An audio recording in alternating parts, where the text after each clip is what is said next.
So this is the fence line between one of my neighbors and I. And on her side, she's got some really cool old Russian olive trees planted. I absolutely love them, so I have zero complaints. They're some of my favorite types of trees. And on my side, I started mulberries. Because even though they're a tree, you can actually train them to be a bush or a shrub and kind of create privacy, because they like to entertain next door. We like to hang out in our backyard. So, you know, gives yourself some privacy. And right here, I'm training these to trellis, or maybe that's not the right word. Anyway, they're going to come up and over. And I've been doing that on these guys. Like this one, you can see I've got it kind of, the two of them combined to grow together. And then I'm over here and I was like, wait a minute, I don't remember having this gap here. I was like, I had mulberries here. Well, yeah, I did, and I am not happy. Look at this. One stump, two stumps. Those jerks at the tree company decided to completely cut out two of my mulberries without even asking. I was here the entire time. They knew I was here because they talked to me. So I'm not happy. You know, it's like we don't take the time to do this for nothing. And they had tried to take out my grape that I have growing here on the fence. I have a grape that I let grow because it also creates a really awesome privacy zone. Plus, I mean, hello, grapes. Gosh darn it. Have you ever had that happen where...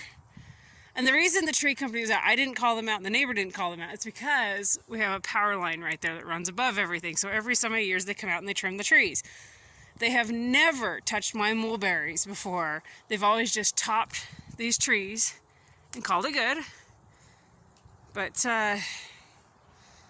yeah, they decided they would just remove some mulberries. So I'm wondering, I might have enough. Look, they left me a long branch right there. And on this mulberry grouping right here, I might have enough in that section, maybe right here, to hoop it over.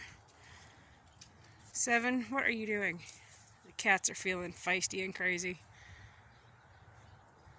Well, gosh darn it, that really irritates me though. The joys of living where you have to have...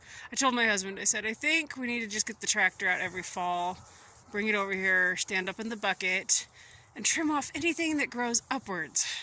What's really funny is they did that, but look at what they left. So this power line right here comes to our house. They left all of this, like, don't you think maybe before they've always removed it, they've trimmed them back? But I guess we'll do that this fall. Gosh darn it. That's Seven, the one-eyed wonder, up here being crazy in the tree.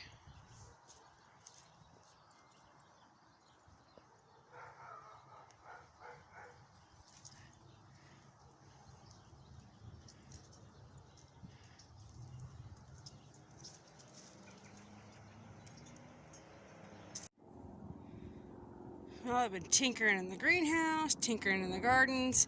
And this is on our back deck, and went ahead and yanked compost out of the goat yard and hauled it up here in about 4 different buckets. Also cleared the bed before I started, like those shells you see right here. I usually have them in there, so I lifted them up so I wouldn't lose them.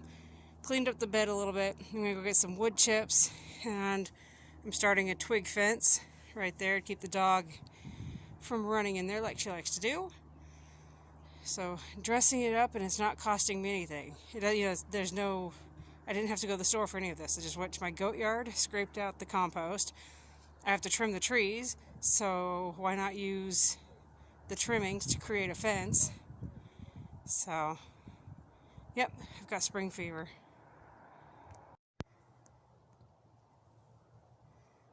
Alright, this side's finished.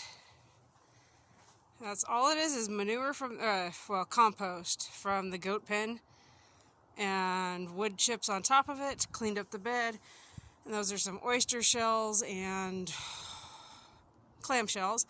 And then the round rocks are actually thunder eggs, and they'll hang out until we decide to cut them. And look, see the fence? It's nothing super fancy, but it didn't cost anything. I had to trim the tree, and so if you've got it, use it. Now, I need to make this side match. This side will be easier. It's a smaller side. So it's going on 4 o'clock. I've got an hour and a half of sunlight left, and before I've got to get inside to take care of the kids. So I'm gonna try to get this side done. I tell you, there cannot be a more beautiful sight than okra cooking in a cast iron skillet. Unless you're John. Then it's Annie's noodles boiling in some water. I'll stick with the okra.